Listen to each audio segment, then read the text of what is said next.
নবীজি বলেছেন, কেউ যদি মাগরিবের পরে আর ইশার পরে, ফজরের পরে আর ইশার পরে যদি তিনবার পড়ে আস্তাগফিরুল্লাহাল্লাযী লা ইলাহা ইল্লা হুয়াল হাইয়ুল কাইয়্যুম ওয়া আতুবু ইলাইহি, তিনবার করে যদি পড়ে, সাগরের ফেনা তুল্য গুনাহ যদি থাকে আল্লাহ তাআলা মাফ করে দিবেন।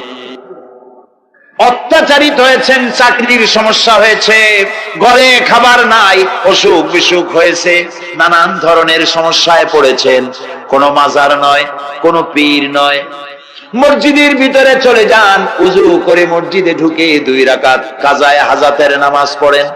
রাসূলুল্লাহর উপরে যখনই বিপদ হতো তিনি নামাজে দাঁড়ায় যেতেন। সুবহানাল্লাহ বলো।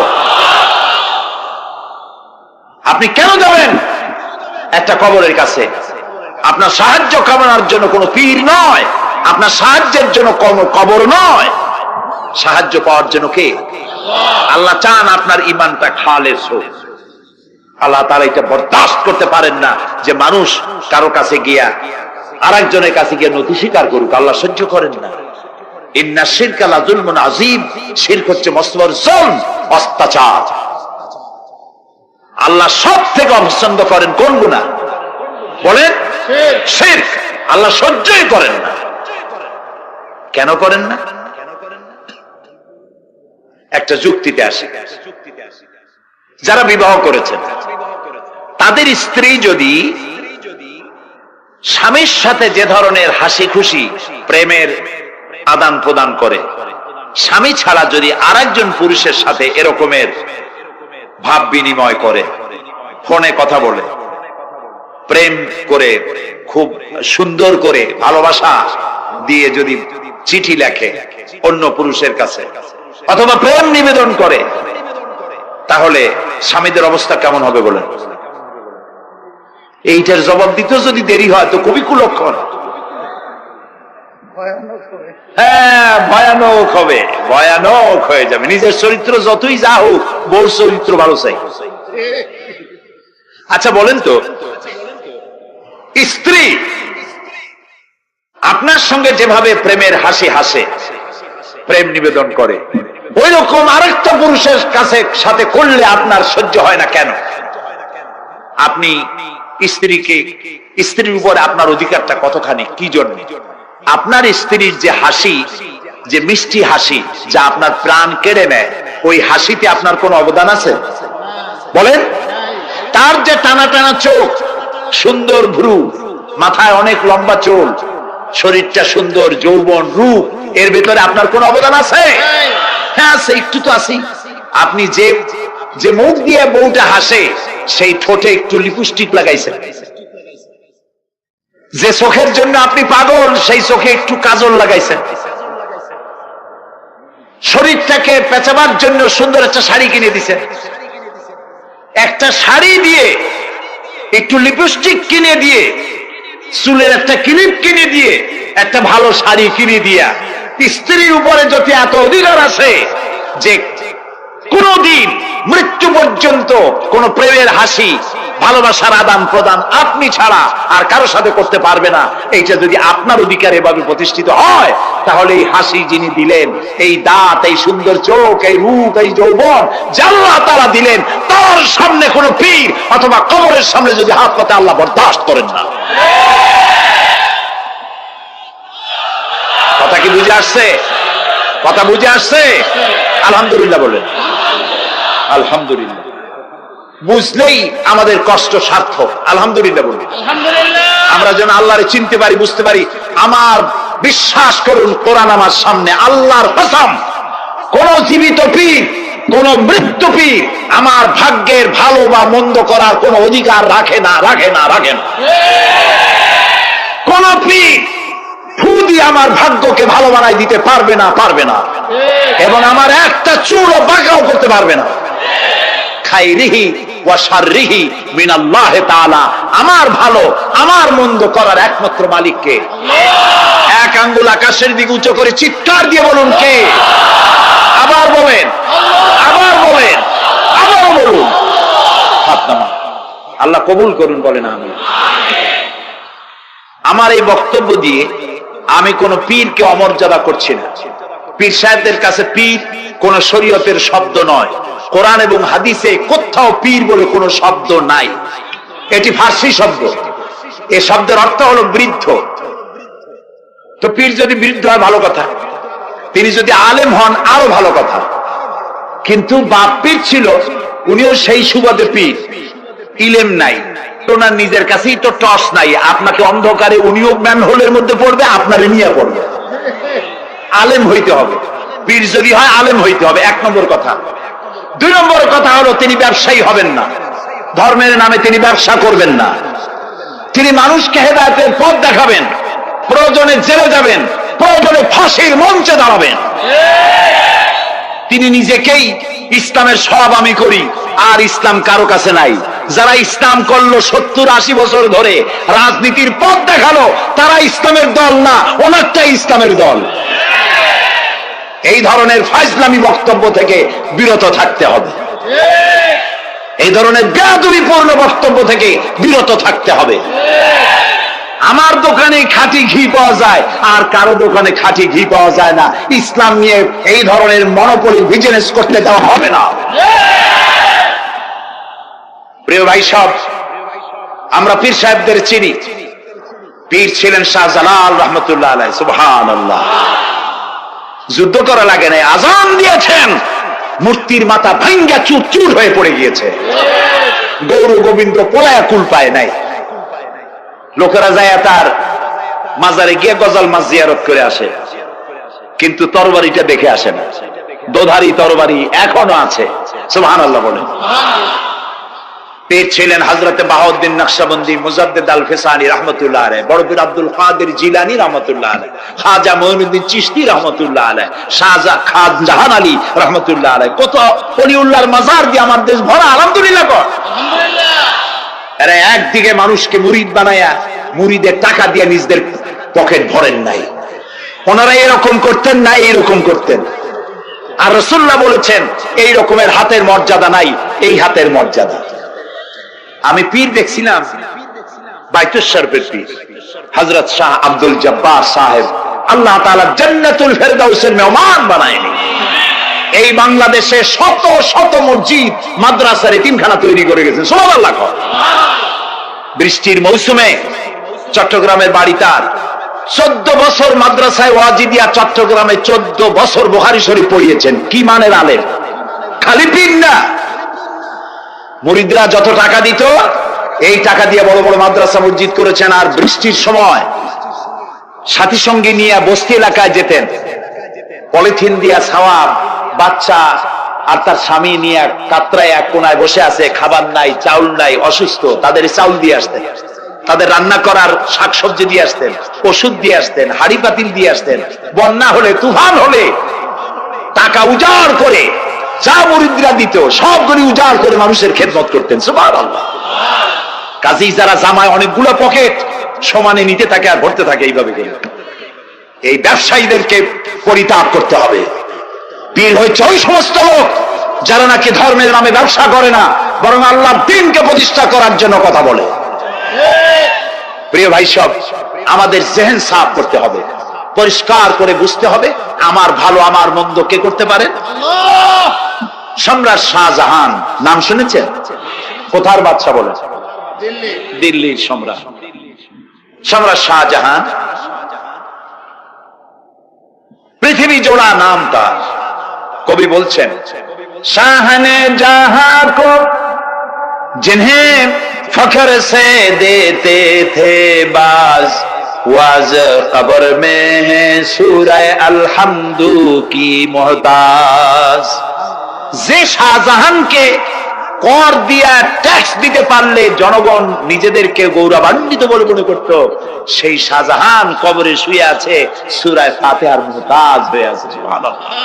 যদি কেউ আমার কবরের কাছ থেকে হেঁটে যাইতো আর একটু সূরা ইখলাস পড়ে সবরেসানি করতে, আমি কিছু পাইতাম। আহারে, এই এতিম ফকির হয়ে শুয়ে আছে। এক ফকির দিল্লি ঘুরতেছে। একজন বলছে, ভাই তোমারে তো খয়রাত করে দেখতেছি, আমি সেই ছোটবেলা থেকে খালি তুমি খয়রাত করো। একটা জিনিস আপনারা মনে রাখবেন, গরিব, আজকে যারা গরিব পরিশ্রমের মধ্য দিয়ে কালকে তারা ধনী হতে পারে, কিন্তু যারা ভিক্ষুক, যারা ভিক্ষা করে, জিন্দেগিতে কোনোদিন তারা বড় হতে পারবে না। ভিক্ষা করা যাদের অভ্যাস, জীবনেও বাড়ি করতে পারবে না, জীবনেও ধনী হইতে পারবে না, কিন্তু গরিব ধনী হইতে পারবে। কারণ হলো আল্লাহর কাছে দুইটা বৈধ জিনিস অত্যন্ত ঘৃণিত। কয়টা? একটা হলো তালাক, আর একটা হলো ভিক্ষাবৃত্তি, মানুষের কাছে চাওয়া। আল্লাহ পছন্দ করেন না। তো ভিক্ষুক ঘুরতেছে, একটা লোক বলল, মিয়া তোমার তো সারা জীবনই খরচ করতে দেখি। খরচ করবো না, করবো কি? যার কাছে যাই সে দেয় 4 আনা 2 আনা 1 টাকা, এর বেশি তো দেয় না। এই দিয়ে আমি কেমনে বড় লোক? কয় যে তুমি বাদশারে চোখে দেখো না, বাদশারে চোখে দেখো না। কয় বাদশার কাছে কি আমার মতো লোক যাইতে পারে নাকি? কন্যা যাইতে হবে, যাও। বাদশা একবার যাবা, এমন দেওয়া দেবে জীবনে আর তোমার খরচ করা লাগবে না। পাতি শিয়ালের পিছনে ঘুরে তো লাভ নাই। পাতি শিয়ালে খায় মুরগি, তোমার একটা ঠ্যাং দেবে, দাঁতের খেলালের কাজ হবে না।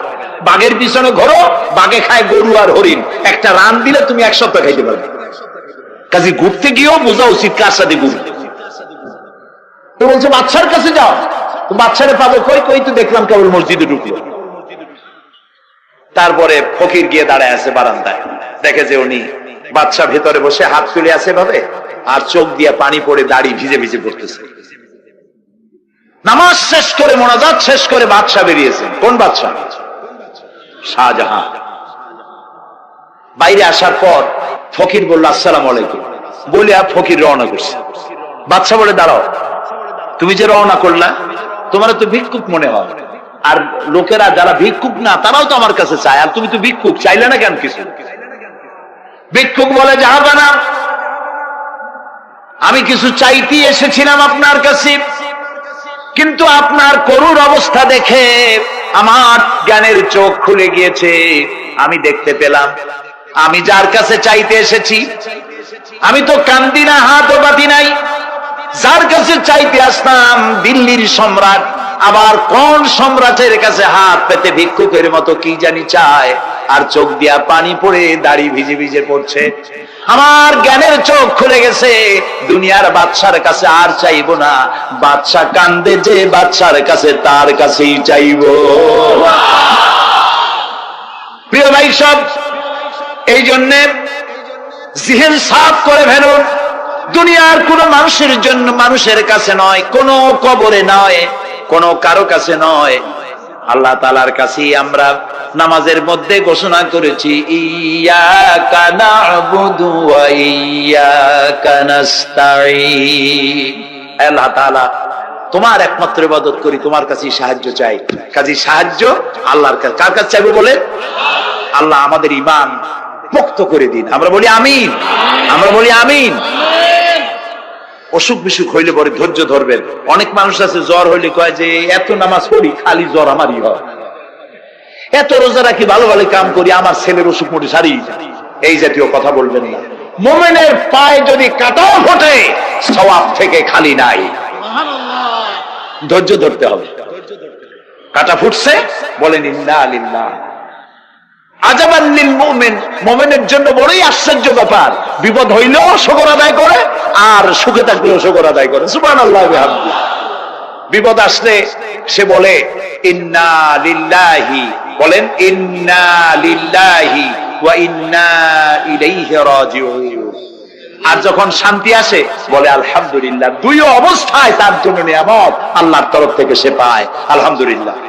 প্রিয় ভাই সব, তো আল্লাহর উপর ঈমান আনার জন্য কয়টা শর্ত বলছিলাম? এই যে প্যাচ লেগে গেছে, কয় যে 3টা। আল্লাহর উপর ঈমান আনার জন্য শর্ত কয়টা? 4টা। 4টা বলছি কয়টা? 2টা। আরেকটা হচ্ছে আল্লাহর কুদরত এ বিশ্বাস করা। আল্লাহর কুদরত মানে শক্তি। আল্লাহর কিছু বিশ্বাস করবেন, বলেন জোরে? শক্তি। আকাশ এবং জমিনে শক্তিশালী কে? কিন্তু আমার দেশের জনগণ, কিছু কিছু রাজনীতিবিদরা বলে জনগণই নাকি সকল ক্ষমতার, সকল শক্তির উৎস। কি পাগল! তুমি ক্ষমতার উৎস? নাকের মধ্যে ময়লা, দাঁতে ছাতা, পেটের মধ্যে দুর্গন্ধ ভরা, ক্ষমতার উৎস? আশ্চর্য কথা। এই যে ক্ষমতার উৎস, হাজার হাজার লোক এখানে বসা, 2টা ভাউয়া ব্যাংক যদি 2 কোণা দিয়ে ঢোকে, ভাউয়া ব্যাংক চেনেন? বিগ সাইজের ব্যাংক, 2টা যদি দুই দিক দিয়ে ঢোকে লাফাইতে লাফাইতে, সামনে যারা আছে এমনি লাফাবে, অন্তত টঙ্গী তামিরুল মিল্লাত মাদ্রাসা ছাড়াইয়া তার কবে তারপরে ফিরে তাকায় বলবে, ভাই আমরা দৌড়াই কেন? ব্যাঙ্গের সামনে অসহায়, বল্লা ভীমরুলের সামনে অসহায়, সাপের সামনে বিচ্ছুর সামনে অসহায়, তারা কয় সকল ক্ষমতার উৎস জনগণ। কপাল পোড়া। ক্ষমতার উৎস জনগণ নয়, এটা কোরআনের সাথে কন্ট্রাডিকশন হয়। এ কথায় আল্লাহ বলেছেন আন্নাল কুওয়াতা লিল্লাহি জামিয়া, সকল ক্ষমতার উৎস কে? চিল্লায় বলো। ক্ষমতা কি দেখছেন? মাত্র 1.5 মিনিট। কয় মিনিট? মাত্র 1.5 মিনিট। আল্লাহ বলেছেন কোন? সাথে সাথে তামিলনাড়ু, মালয়েশিয়া, ইন্দোনেশিয়া, থাইল্যান্ড, মালদ্বীপ, শ্রীলঙ্কা 2 লক্ষ লোক শেষ, 1 লক্ষের খোঁজ নাই। সমুদ্রের পানি 33 ফিট উঁচু হয়ে এসছে। সুবহানাল্লাহ কই দিচ্ছে করে না? বিজ্ঞানীরা বলেছেন ভারত মহাসাগরের তলদেশে ফাটল ধরেছে, ওর কয়েক কিলোমিটার নিচে ভূমিকম্পের উৎপত্তি হয়েছে। ভারত মহাসাগরের পানি 3 হাত না 4 হাত? কত কিলোমিটার আল্লাহ জানে। এই কয়েক কিলোমিটার নিচে যে মাটি, সেই মাটিরও কয়েক কিলোমিটার নিচে ভূমিকম্পের উৎপত্তি। এখান থেকে ভূমির কম্পন হয়েছে, সেই ভূমিকম্পে সমস্ত মহাসাগরের মধ্যে, ভারত মহাসাগরের মধ্যে জলকম্পন শুরু হয়েছে। পানির কম্পন, মাটির কম্পন একসাথে। 33 ফিট উঁচা, মানে 4 তলা বিল্ডিং এর মতো উঁচু হয়ে আসছে পানি। 4 তলা পরিমাণ উঁচু হয়ে পানি চলে আসছে। বাড়ি গাড়ি সব কিছু খড় কুটার ন্যায় সব উড়িয়ে দিয়েছে। এগুলোরে কপাল পোড়া নাস্তিক যেগুলি, তারা বলে প্রাকৃতিক দুর্যোগ। ওর বাপের মাথা। আচ্ছা, প্রাকৃতিক দুর্যোগ, প্রকৃতি কি? কোন জন্তুর নাম? প্রকৃতি কোন জন্তু জানোয়ারের নাম? প্রকৃতি নিজে চলে না কেউ তাকে চালায়? কে চালায়? কপাল পোড়ারা তা বোঝে না। বিশ্ববিদ্যালয়ের শিক্ষক হয়েছে তো, আল্লাহ দিয়ে আসি কোথায়? তবে সব খারাপ না, ভালো আছে আলহামদুলিল্লাহ। কিছু আছে কপাল পোড়া। বিশেষ করে শান্তিনিকেতনে যারা পড়াশোনা করে আসে, সাহিত্য চর্চা করে, এই সাহিত্য চর্চা করতে করতে এক পর্যায়ে কপাল পুড়ে যায়, আল্লাহরে চিনতে পারে না। সব চেনে, আল্লাহরে চেনে। আল্লাহ এখন চিনাইতেছে ভালো করে। প্রিয় ভাই, সব কওমে আদ, কওমে সামুদ, এগুলিকে আল্লাহ তাআলা ধ্বংস করেছেন। কিয়ামতের আগে এই যে 7টা আকাশ, এই আকাশ সম্পর্কে অবিশ্বাসীরা তারা বলেছে আকাশ বলতে কিছুই নাই, এটা নাকি অনেক দূরে, তাই নীলা নীলা দেখা যায়। কি কপাল পোড়া, চিন্তা করো, নীলা নীলা দেখা যায়। এই আকাশ মহাশূন্য। এই আকাশগুলিকে, আকাশ কয়টা? কয়টা স্তর? 7টা। এগুলি কাতাইয়ে সিজিল্লিল কুতুব। কোরআনে কারিমে আল্লাহ তাআলা বলেছেন কিতাবের পৃষ্ঠার মতো কিয়ামতের আগে একটার পর একটা ঠাস ঠাস করে পড়বে, ভেঙে চুরে চুরমার হয়ে যাবে। ওয়াইদাল বিহারু ফুজ্জিরাত, আল্লাহ তাআলা বলছেন ইদাস সামাউ ফাতারাত ওয়াইদাল কাওয়াকিবু ইনতাসারাত ওয়াইদাল বিহারু ফুজ্জিরাত। আকাশের তারকাসমূহ বিক্ষিপ্ত হয়ে পড়বে। অসংখ্য তারকারাজি, বিশাল বিশাল তারকা বিক্ষিপ্ত হয়ে পড়বে। চন্দ্র সূর্য একটার সাথে আরেকটা ধাক্কা লেগে চাঁদ আর সূর্য আলো হারিয়ে ফেলবে, একাকার হয়ে যাবে। পাহাড়গুলো উঁচু করে আল্লাহ তাআলা জমিনের উপর আছাড় মারবেন, কালিহিল মানফুস, তুলার মতো উড়ে চলে যাবে। সুবহানাল্লাহ বলবে না? কত বড় শক্তি আল্লাহ পাকের। ওয়াইদাল বিহারু ফুজ্জিরাত, সমুদ্র সমূহ বিদীর্ণ হয়ে যাবে। সমুদ্রে যত পানি আছে সমস্ত পানিগুলি নিঃশোষিত হয়ে যাবে মাটির তলায়, এবং সেখানে অগ্নি উৎপত্তি হবে। কোরআনে কারিমে আল্লাহ বলে দিয়েছেন গোটা সমুদ্রগুলিতে আগুন জ্বলতে থাকবে। এগুলি কিয়ামতের আলামত। আল্লাহ পাকের অফুরন্ত মেহেরবানি। এই যে কানের কাছ দিয়ে গুলিটা চলে গেছে, কানে লাগে নাই, বাড়ির কাছ থেকে কিয়ামত হয়ে গেল, বাংলাদেশে আল্লাহ বাঁচাই দিলেন। সুবহানাল্লাহ বলো, আলহামদুলিল্লাহ বলে। আমাদের প্রতিবেশী দেশগুলিতে যেভাবে আঘাত লাগছে, ওর 1000 ভাগের 1 ভাগের আঘাত কয়েক সেকেন্ড যদি বাংলাদেশে হতো, আমাদের সব অপরিকল্পিত শহর, রাজুক পারমিশন দিয়েছে 3 তলার, করা হয়েছে 7 তলা। এইভাবে অপরিকল্পিত যত বিল্ডিং আছে এগুলি পচা সিমেন্ট দিয়ে, পচা ইট দিয়ে তৈরি করা হয়েছে। 2-3 সেকেন্ডের ভূমিকম্প যথেষ্ট এই শহর লন্ডভন্ড করে দেওয়া। অসংখ্য মানুষ মারা যাবে, অসংখ্য বাড়ি ঘর শেষ হয়ে যাবে। এদেরকে রেস্কিউ করার মতো মডার্ন ইকুইপমেন্টস গভর্নমেন্টের কাছে নাই। এই জন্য আল্লাহর কাছে সেজদা দিয়া গুনার তওবা করতে হবে, আল্লাহ আমাদের মাফ করে দাও, আমার এই গরিব দেশটাকে কিয়ামত পর্যন্ত এই গজব থেকে বাঁচাও। প্রিয় ভাই সব, আল্লাহ তাআলার ক্ষমতার ওয়াজ আমি আজ করতে পারবো না, অনেক লম্বা হয়ে যাবে, কারণ আমাকে 3টা পুঁজির কথা তো কমসে কম বলতেই হবে, অল্প করে হলেও। শুনবেন তো? আল্লাহ তৌফিক দিক, বলেন আমিন। আল্লাহ তাআলার ক্ষমতায় বিশ্বাস করা, তার প্রচন্ড ক্ষমতা, যা খুশি তাই বলেন করতে পারেন। মরাকে জিন্দা, জিন্দাকে মারতে পারেন, মরুভূমিতে ফুল ফুটাতে পারেন। সুবহানাল্লাহ, যা খুশি তাই করতে পারেন। এই শক্তি সহকারে আল্লাহকে বিশ্বাস করতে হবে। 4র্থ নম্বরে আল্লাহর হুকুম এবং আহকাম, আদেশ নিষেধ। আমি আল্লাহরে বিশ্বাস করি, এই কথার কোনো দাম নাই যদি তার আদেশ না মানি, এই কথার কোনো দাম নাই যদি তার নিষেধকে আমি আমার জীবনে প্রত্যাহার না করে চলতে পারি। মুসলমান বলে দাবি করার কোনো মূল্য নেই। একদিকে নামাজ পড়ি, আর একদিকে ওজনে কম দেয়, খাদ্যে ভেজাল দেয়, বেপরদা করি, মিথ্যা কথা বলা হয়, ওজনে কম দেয়, খাদ্যে ভেজাল দেয়, জমিনের আইল ছাড়ে, আমানতের খেয়ানত করে, আল্লাহর হুকুম মানা হলো না, রাসূলের আদেশ মানা হলো না।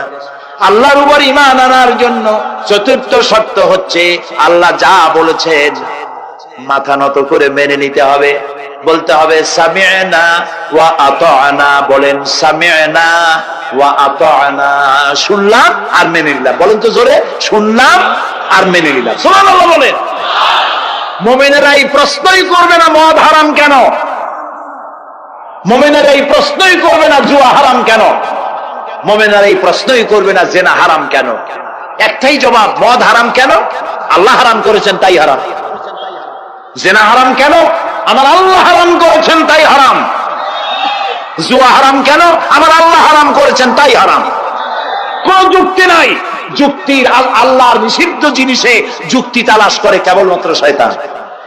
আল্লাহর আদেশ নিষেধের যুক্তি তালাশ করে কে? শয়তান। মুমিনের কাজ হলো সামি'না, বলেন, ওয়া আতা'না, শুনলাম আর মানলাম, বাস, শেষ কথা, খালাস। এই গেল 4টি শর্ত পুরো হয়ে গেল। এই 4টি শর্ত যদি পূরণ করতে পারি, তাহলে আল্লাহরে বিশ্বাস করছি এটা প্রমাণিত হবে, এটা জাস্টিফাই হবে, এটা সত্যতা প্রমাণ হবে যদি আল্লাহ হুকুম মতো। 1 নম্বরে হলো, আমি আবার কথাটা প্যাকেট করে দিই যাতে করে আপনারা বাড়ি নিয়ে যাইতে পারেন। আল্লাহর উপরে ঈমান এনেছি, এই কথাটাকে কমপ্লিট করার জন্য শর্ত কয়টা? 4টা। 1 নম্বরে আল্লাহর অস্তিত্বে বিশ্বাস, বলেন আল্লাহর অস্তিত্বে বিশ্বাস। 2 নম্বরে আল্লাহর গুণাবলীতে বিশ্বাস। 3 নম্বরে আল্লাহর ক্ষমতায় বিশ্বাস। 4 নম্বরে আল্লাহর আদেশ এবং নিষেধে বিশ্বাস, মান্য করে চলা। আল্লাহ যেন এই তৌফিক আমাদের দেয়, বলেন আমিন। আল্লাহ রাব্বুল আলামিন দুনিয়ায় শান্তি, আখিরাতে জাহান্নাম থেকে মুক্তি দেওয়ার জন্য আল্লাহ পাক আমাদেরকে একটা ব্যবসার কথা বলেছেন। ওই ব্যবসায় পুঁজি কয়টা? বলেন। 3টা পুঁজি। বলছি কয়টা? দেখেন যে কেমনি প্যাঁচ লাগে। বলছি মাত্র একটা, সে একটা ডাল বার করছি 4টা। এবার আসেন মূল পয়েন্ট। এবার দ্বিতীয় পয়েন্ট, রাসূলের প্রতি ঈমান। আমরা তো রাসূলের প্রতি ঈমান আনছি কিনা বলেন? রাসূলের প্রতি ঈমান এনেছি। আমাদের এই ঈমান যথেষ্ট নয়, কারণ আমাদের ঈমান হলো রবিউল আউয়াল মাসে ঈমান তাজা হয়, ঠিক না? ঠিক না?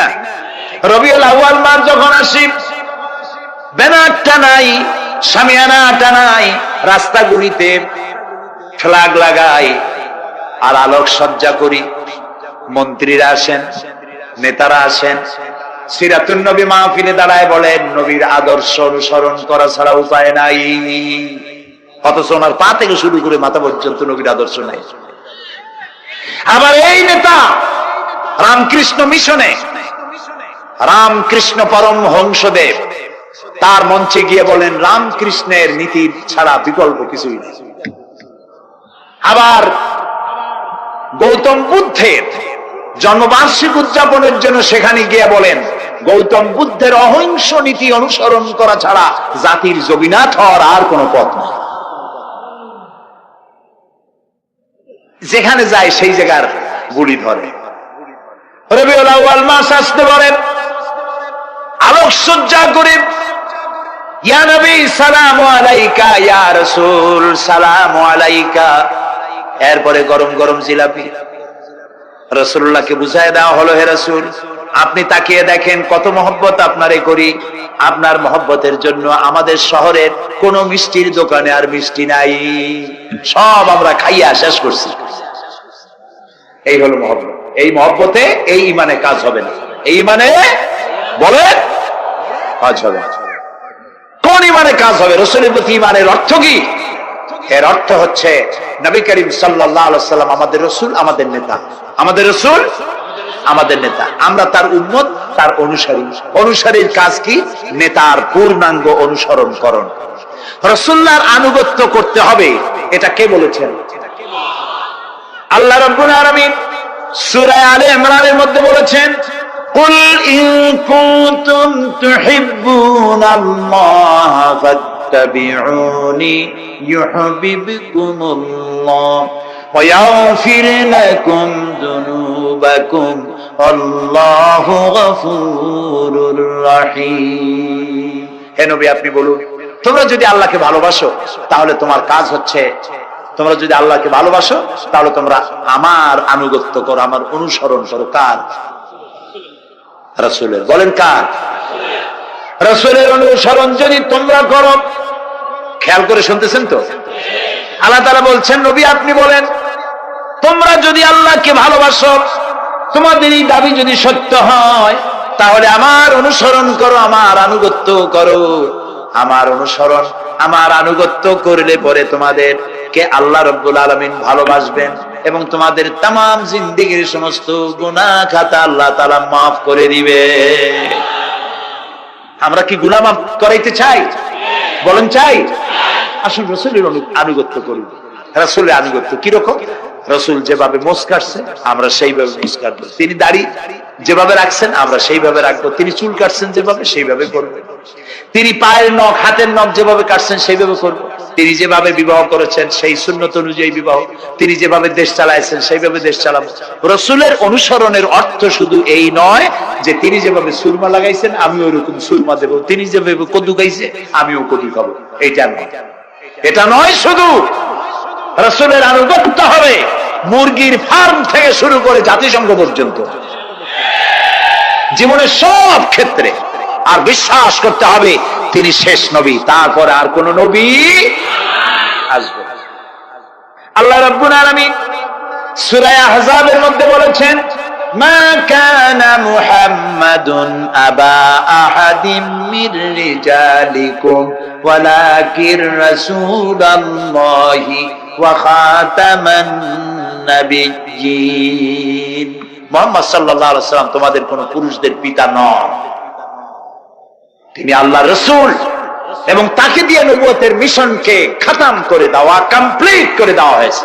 আর কোন নবী, রাসূলুল্লাহ বলেছেন লা নবিয়্যা বাদি ওয়ালা রাসূল, আমার পরে আর কোন নবী আসবে না, রাসূল আসবে না। কথা বুঝে আসছে? আল্লাহর নবীর পরে আর কোন নবী হবে না। আল্লাহর নবী বলেছেন একটি ইমারত তৈরি করে তার ভিতরে একটা ইট যদি খালি থাকে, একটি ইটের জায়গা যদি শূন্য থাকে, তাহলে সকলের চোখে ধরা পড়বে। ওই ইটখানা দিলে পরে বিল্ডিংটা কমপ্লিট হয়ে যায়। নবুয়তি যে ইমারত আল্লাহ তৈরি করেছিলেন ওর ভিতরে একটা ইটের অভাব ছিল, আল্লাহ পাক আমাকে দিয়ে সেই শূন্য জায়গা পূরণ করে দিয়ে নবুয়তের মিশনকে কমপ্লিট করে দিয়েছে। রাসূলুল্লাহ বলেছে আমার পরে আর কেউ নবী হবে না। পৃথিবীর সব মুসলমানদের আকীদা মুহাম্মদ সাল্লাল্লাহু আলাইহি ওয়াসাল্লামের পরে যদি কেউ নবুয়তের দাবি করে সে কাফির, হাজার বার কাফির। তাকে যারা নবী মানবে তারাও। রাসূলুল্লাহ বলেছেন আমার পরে 30 জন মিথ্যেবাদী নবুয়তের দাবি করবে। তার মধ্যে একজন তো দাবি করছে রাসূলের জীবদ্দশায়, একটা ছিল মেয়ে লোক আর একটা ছিল পুরুষ। পুরুষটার নাম ছিল মুসাইলামা কাযযাব, নামই ছিল কাযযাব। কাযযাব মানে মিথ্যাবাদী। দেখছেন অবস্থা, নামই মিথ্যাবাদী। উম্মতেরা কইল যে আপনি তো একজন নবী, আমরা সৌভাগ্য আর দুর্ভাগ্য হোক আপনারা নবী বলে মানলাম। মুহাম্মদ সাল্লাল্লাহু আলাইহি ওয়াসাল্লামের কাছে প্রায় জিবরাইল আসে আর ওহী আনে, আর আপনি আমাদের কোনো ওহী দিতে পারলেন না। কয় যে কেবল না নবী হইলাম, অপেক্ষা করো, ওহী আসবে না। বেশ কিছুদিন যাওয়ার পর খুব চিন্তা ভাবনা করে কয় যে ওহী একটা আসছে। উম্মতেরা সব দৌড়ে আসছে, কি ওহী? কয় যে এইমাত্র শেষ রাত্রে জিবরাইল আসছিল, আইসে আমারে কয়ে গেল একটা সূরা নাজিল করলেন। সূরাটা কি? ইন্না আতাইনাকাল আকাক ফাসাল্লি লিরাব্বিকা ওয়াজআক ইন্না শানিয়াকা হুয়াল আবলাগ। উম্মতেরা কয় সর্বনাশ, এই সূরা পড়তে গেলে তো আমরা কাইসা পড়ে যাব। এর অর্থ তো খুব বিকায়দা। কি কি সূরা নাজিল হইল আপনার উপর? ইন্না আতাইনাকাল আকাক মানে আমি তোমাকে হুতুম পেশা দান করেছি, সুতরাং তুমি তোমার প্রভুর উদ্দেশ্যে নামাজ পড়ো আর চিৎকার মারো, কারণ তোমার শত্রুরা সাদা এবং কালো বর্ণের। আমরা তো আগামাথা কিছু বুঝলাম না, কি ওই? আচ্ছা ঠিক আছে, পয়গম্বর মুহাম্মদ সাল্লাল্লাহু আলাইহি সাল্লামকে তার উম্মতেরা নিয়ে যায় তাদের বাগানে, মাঝে মধ্যে নিয়ে যায়। নিলে পরে যে কুয়ায় পানি থাকে না, শূন্য কুয়া পানিতে ভরে যায়। যে গাছতলা দিয়ে তিনি হেঁটে যান, যে খেজুর গাছে খেজুর নাই সেই গাছতলা দিয়ে রাসূল হেঁটে গেলেন, গাছে ফল ধরে যায়। আপনি তো এরকম কিছু দেখাইতে পারেন। তোমরা তো আমার নেও না, চলো না যাই। নিয়ে গেছে, যাই দেখে যে কুয়ার পার দিয়ে যায়, যে কুয়ার পানি থাকে তা থাকে শুকায় যায়। যে গাছতলায় দিয়ে যায় ওই গাছে খোরমা থাকলে সাথে সাথে খরগুলো ঝরে যায়।